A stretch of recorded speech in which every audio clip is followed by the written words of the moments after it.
Est-ce que tu connais les différents types d'ascenseurs?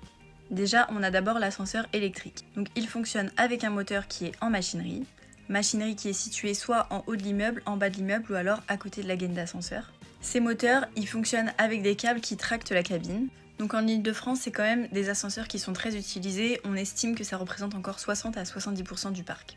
Ensuite, nous avons l'ascenseur hydraulique. Donc pour ce système, ce n'est pas un moteur mais une centrale hydraulique qui a de l'huile à l'intérieur. Elle est située tout comme le moteur en machinerie. Et cette huile hydraulique est envoyée dans des canalisations qui permettent d'aller jusqu'aux vérins, et les vérins permettent de pousser la cabine de haut en bas, et c'est cette puissance qui permet le déplacement de la cabine. C'est pourquoi la force et la puissance, c'est vraiment un atout très fort dans l'hydraulique. Le système, il est très utilisé pour des grosses charges ou des grosses cabines comme des monte-voitures ou des monte-charges. Donc il faut savoir que c'est possible d'avoir aussi un double vérin pour des charges encore plus lourdes qui pèsent plusieurs tonnes.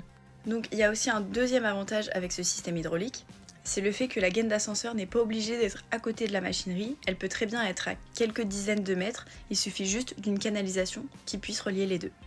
Donc on estime qu'en Ile-de-France, il y en a environ 10 à 15%.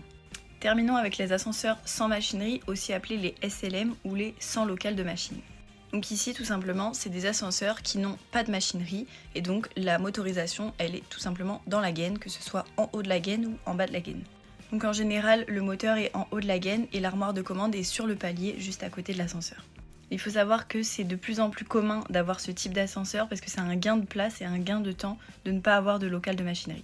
Donc actuellement, on estime que c'est 25 à 30%, mais on sait que ça augmente d'année en année. En général, nous sommes très plébiscités par des architectes qui souhaitent des ascenseurs de ce type et c'est pourquoi ça ne va cesser d'augmenter avec de nouveaux bâtiments tout neufs.